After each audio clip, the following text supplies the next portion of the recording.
Welcome back to What It's Really Like to Be an Entrepreneur. I'm Vincent Lanci. Welcome back to What It's Really Like to Be an Entrepreneur. I'm Vincent Lanci, speaker and author of the book Left for Dead, A Story of Redemption. Want to know what it's really like to be an entrepreneur? Well, you came to the right place. Whether you're already an entrepreneur, are looking to start your journey tomorrow, or are just someone who needs a little extra motivation to get through the day, this is the perfect podcast for you. This is the place where you will learn exactly what it's like in the world of entrepreneurship and hear authentic stories of entrepreneurs grinding on each episode. My goal for this podcast is to help you realize that giving up is never an option. If you missed the last episode, be sure to download it after you tune in today. Before I introduce my guest, I'll share another entrepreneurial story to inspire you all. On this episode, I will introduce the story of Jan Koum.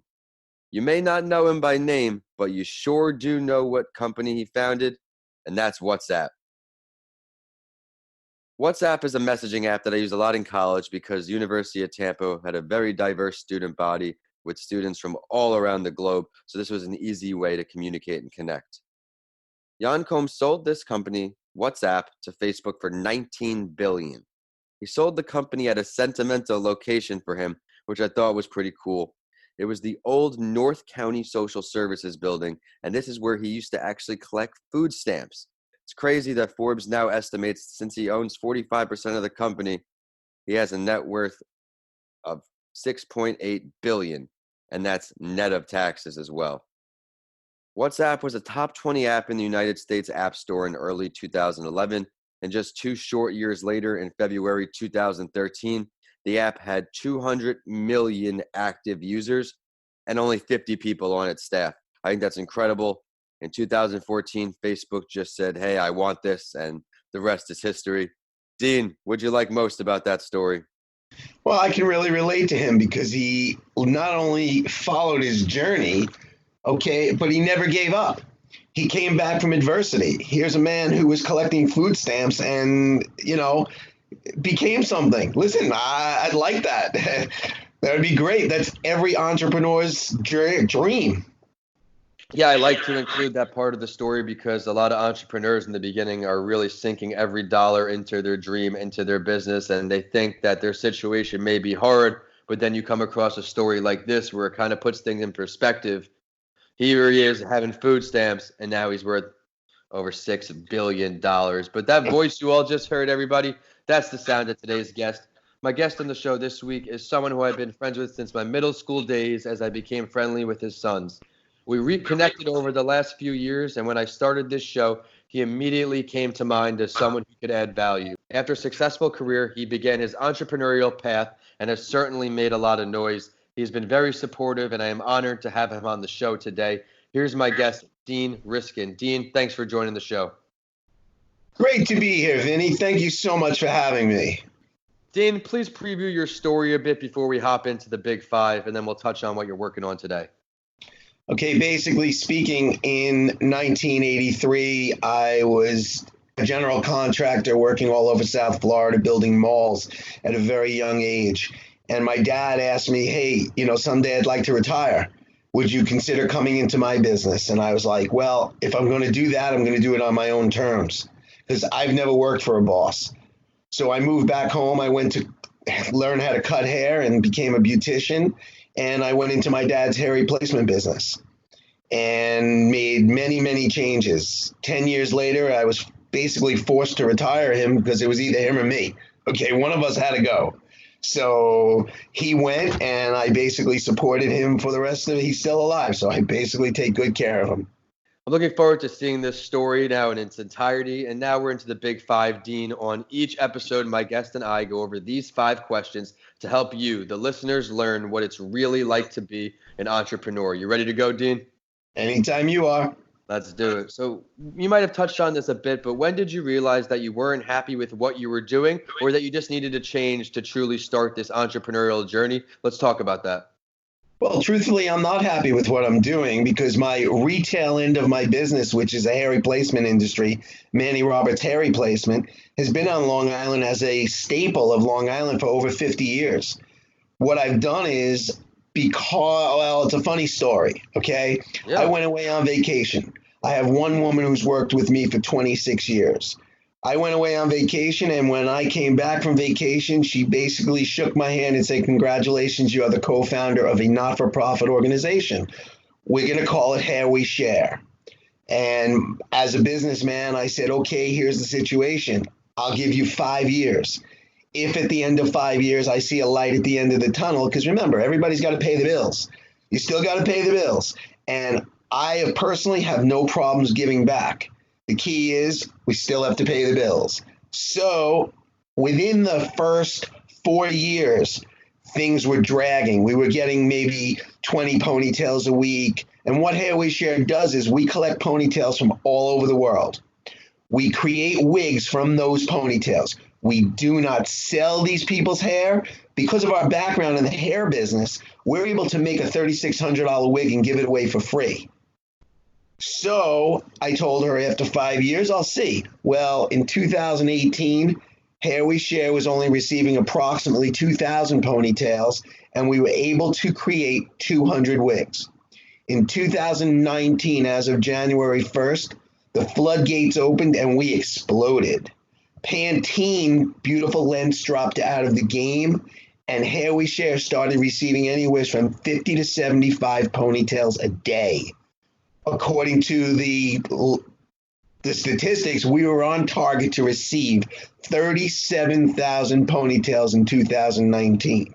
Wow. We wound up slowing the faucet down by increasing the length to 12 inches, and we created a program called Track Your Ponytail, whereby we're the only charity out there that actually shows the people what happens to their donation, their ponytail. It's a minimum cost of $125. Some people raise $7,000, but we are a charity. Those extra monies help to sponsor the ponytails that are not sent with any kind of financial means. We understand that people don't have finances. They have other priorities. They have school bills. They have put food on their table. And our job is to create these wigs, distribute these wigs to the wig banks, the cancer hospitals, individual people, children and adults who struggle with medical hair loss. I have to ask here, Dean, what was the motivation behind this company? Where did the idea come from? Well, what happened was after my partner, my co-founder, informed me that I am now in the charity world, okay, which I had never been, I got a letter from a parent of a 4-year-old child who had ocular cancer and had lost her eye. And all her parents wanted was for this girl to live a normal life and be able to, look in public, people not stare at her. And one of the things we were able to do was make a wig for this little girl. And as a father, a parent, and a human being, that was my aha moment. I love that. I love putting smiles on people's faces. It's amazing. And when someone is struggling with medical hair loss, whether they're a child or an adult, Hair We Share will provide them with a wig free of charge. I love that too. I mean, a lot of great stuff going on here, Dean. And now that you took over from your dad, the hair business, and you got into this new entrepreneurial journey, you're definitely a full-time entrepreneur. But what are one or two of the most difficult parts of being an entrepreneur? Making payroll. Seriously. Okay. There's a code that is unheard of and has to be broken. And you have to figure out, listen, you can't be afraid to ask. I've never been afraid to ask. I've always been able to cold call. I've always been able to get on a phone.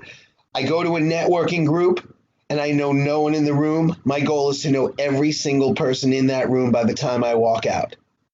I use people's names in a conversation 5 times, only to be able to remember who they are and their name.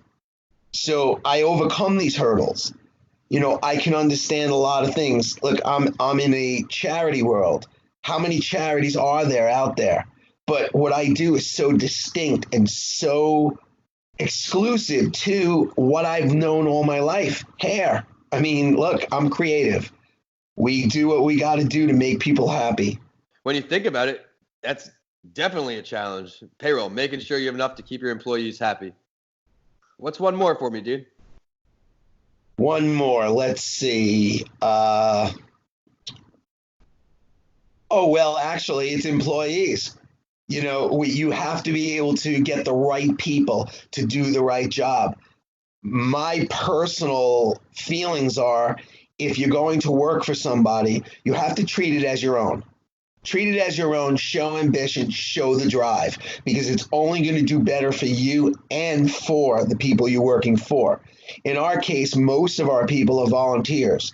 So we get retired, volunteers that come in, women especially, that help us sort the hair, divide it into color, style, texture, length, and then they have to put those colors and textures and lengths together to create the wig, where they're about putting together 6 to 9 ponytails in a bag.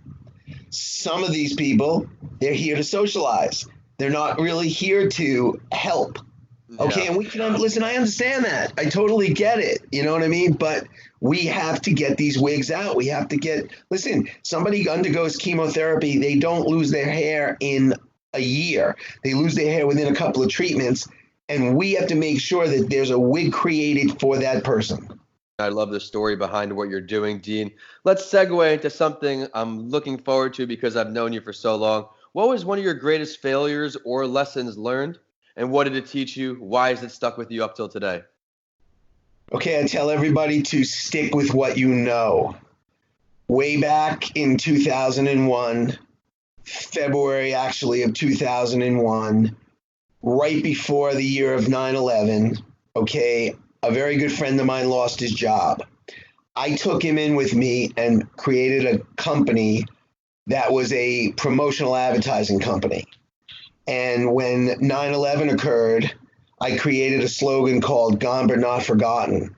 And I put that slogan on thousands upon thousands upon thousands of garments, because the guy that I took in was in the garment industry, and I needed to give him a place. I needed to give him a purpose to stay in business and to support his family.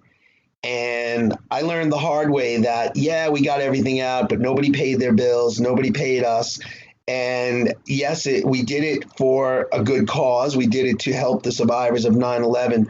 But going away from the hair industry, okay, that failed.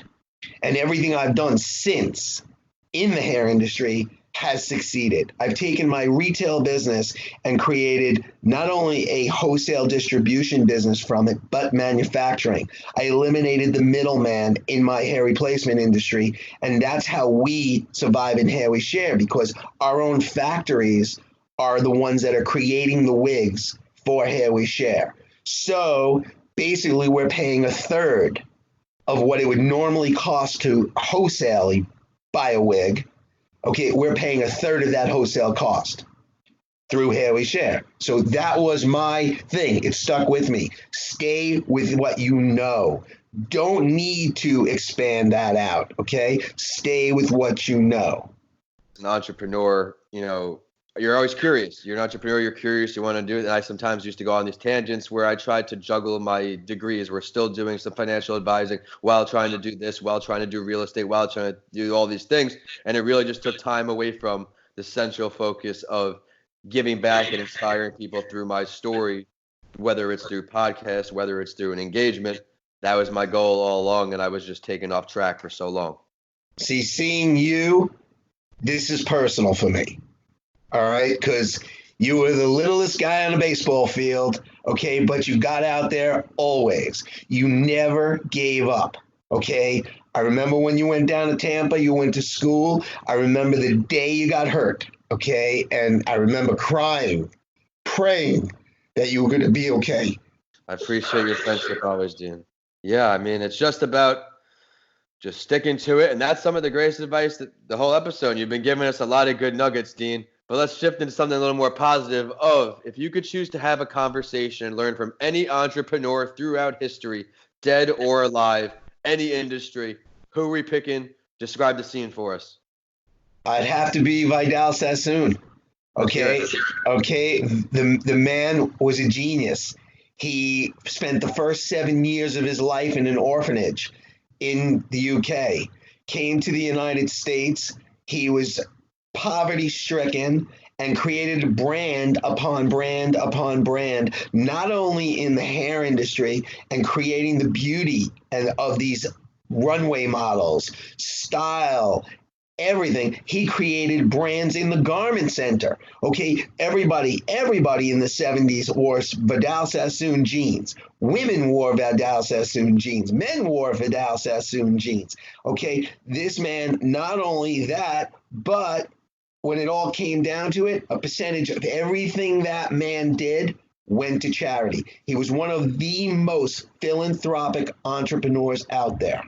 You can always do so much, but giving back to the less fortunate people, just paying it forward is something I've been trying to do. I tell people all the time, you may not have a ponytail to donate to Hair We Share, but if you adopt a ponytail from someone else that can't afford to sponsor their own ponytail, that ponytail now becomes a part of you. And we'll show you where that ponytail went. Oh, yeah, do you? Yeah. So, Yeah, awesome. Listen, think about it. Do you know where your donation dollars go? I mean, I'm here to show you. And that's incredible. Incredible. So, Dean, now that you have this taking leaps and bounds, let's look in the future a bit. We're going to look 1 year out and 5 years out. 1 year from today, what are we seeing from your entrepreneurial endeavors? Our goal for the next year is to deliver, is to distribute 1,000 wigs in 2020. Moving forward to 5 years, what we'd like to do is we'd like to own our own building. We'd like to warehouse our own hair in that building. We'd like to create a medical spa to allow people who are undergoing chemotherapy and treatments for any kind of medical hair loss to come and pamper themselves in our salons, in our spa, and feel like a whole person again. We still want to keep Hair We Share growing in leaps and bounds the way it is. What we would really like to do is we would really like to partner up with the drug companies, the oncology departments of these drug companies that create the chemotherapy drugs.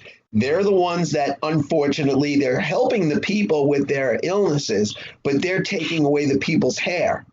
We, on the other hand, by partnering up with these drug companies, can become a resource for their patients and provide free wigs to those patients. So now there's a positive side to their chemotherapy. They now will receive a wig so that when they look in the mirror, they see themselves as whole. They can socialize. They can be creative citizens. They can go to work and they can survive in the outside world, not dwelling on their illness.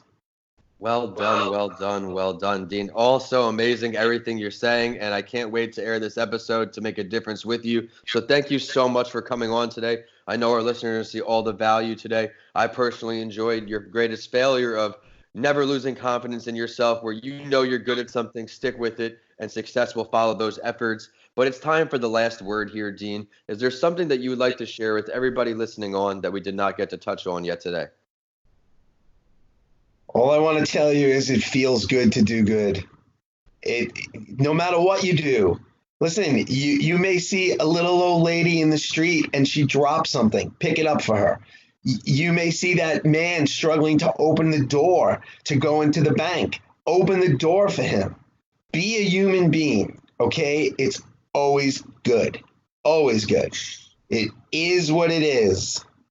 I mean, I agree with how good it feels to just do good, and it does come back around every time you do something good. I feel like it is a full circle. So, Dean, can you go ahead and share your social media, the website, or ways for our listeners to follow these endeavors?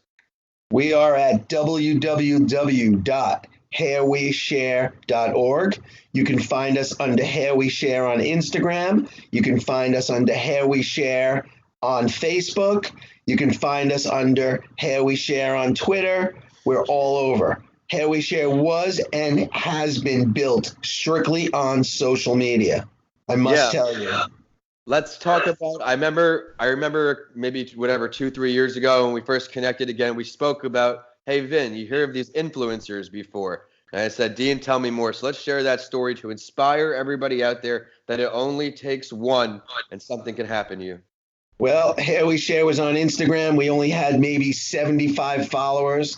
And all of a sudden, a person by the name, and I can say her name, she's great, Molly Burke, she's a blind girl. She puts a video up on YouTube, says, blind girl cuts hair for hair we share.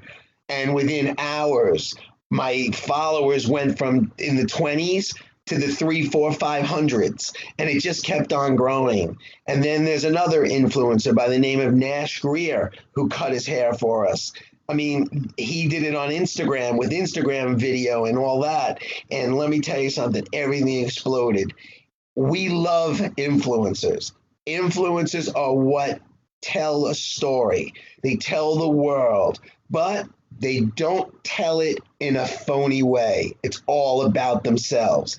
It's their lives. What are they good at? Remember, keep up with what you're good at. Don't deviate. There's always something. Talent is talent. I love it, Dean. I absolutely love it. Everybody listening on, if you're looking to make a difference in this way, you heard how to reach out to Dean. Please do reach out. He'll help you make that difference. But be sure to check out the show on Instagram and Facebook at your favorite morning podcast, and on Twitter at PodcastsByLanci. My handles are at Vincent A. Lanci on all social media and YouTube, and my website is vincentalanci.com. If you enjoyed today's episode, please continue listening and rate What It's Really Like to Be an Entrepreneur 5 stars. I work hard to find value delivering stories for you on each episode. And as always, I will follow the last word with a quote that inspired me and know it will for you too. The key to success is to focus on goals, not obstacles. Thanks for listening, and I'll see you all in the next episode of What It's Really Like to Be an Entrepreneur.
I love it. I love it. I love it. And that's, everybody who is listening on, if you're interested in doing some work with Dean, you heard his way to get in touch. He loves influencers, but be sure to check out the show on Instagram and Facebook at your favorite morning podcast, and on Twitter at PodcastsByLanci.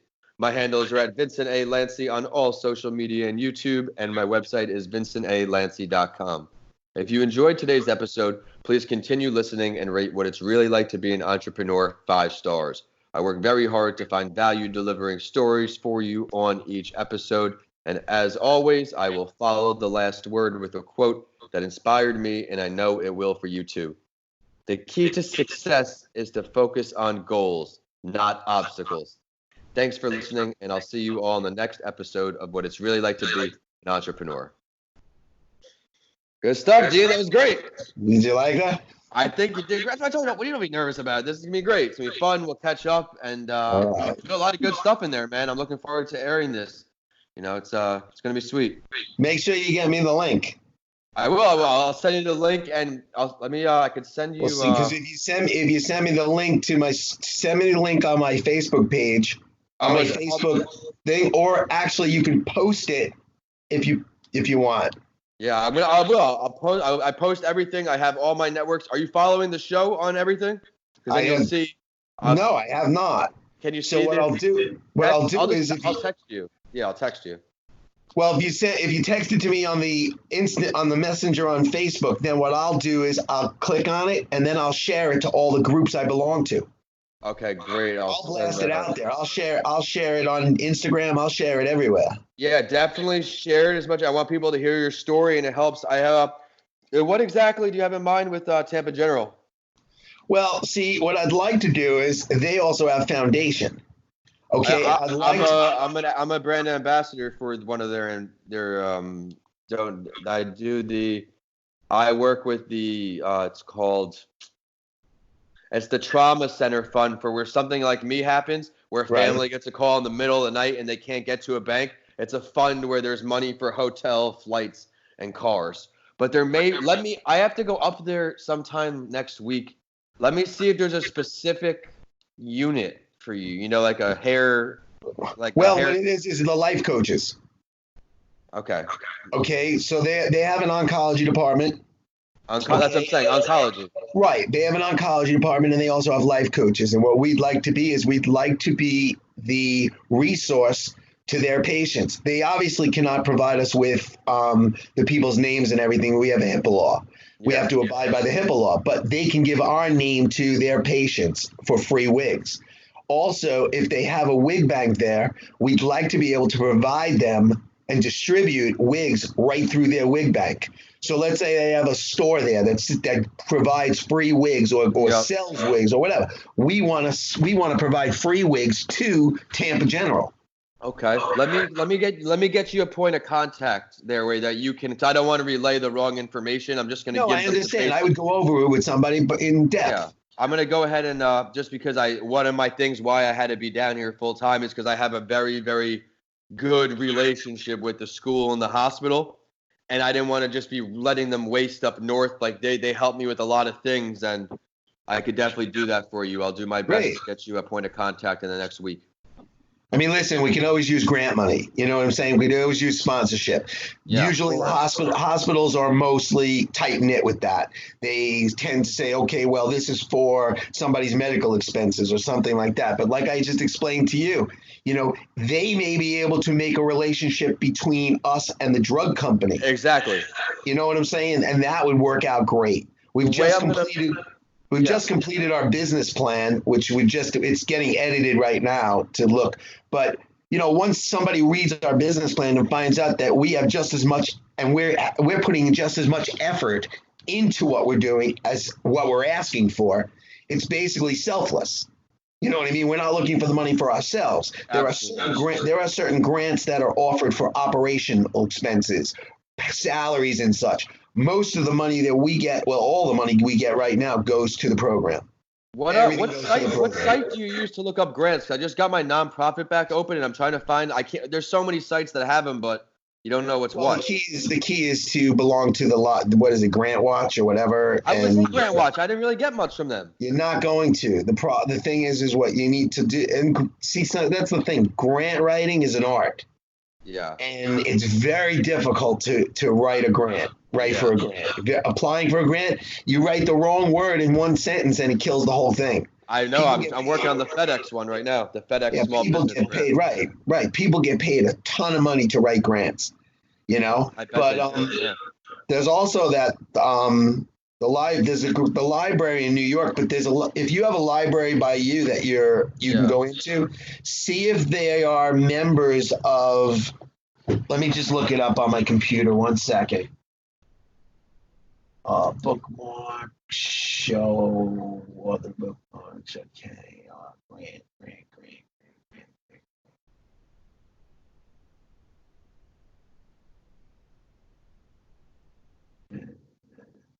space, grant space, grant space.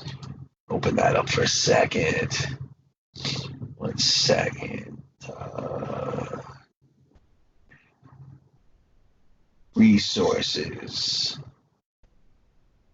I can't remember the name of it. You could get back to me with it. In the meantime, I'm gonna go ahead and text you my my website.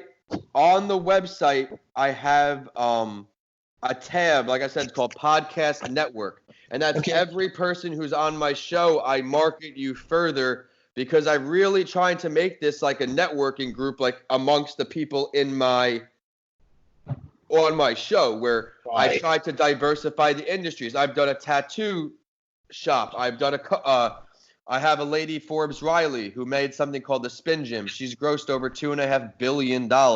You know, I've had an ex-Lightning player recorded. See, now watch. Okay, now watch this. Okay, so there's a person who created this. She made all that money, right?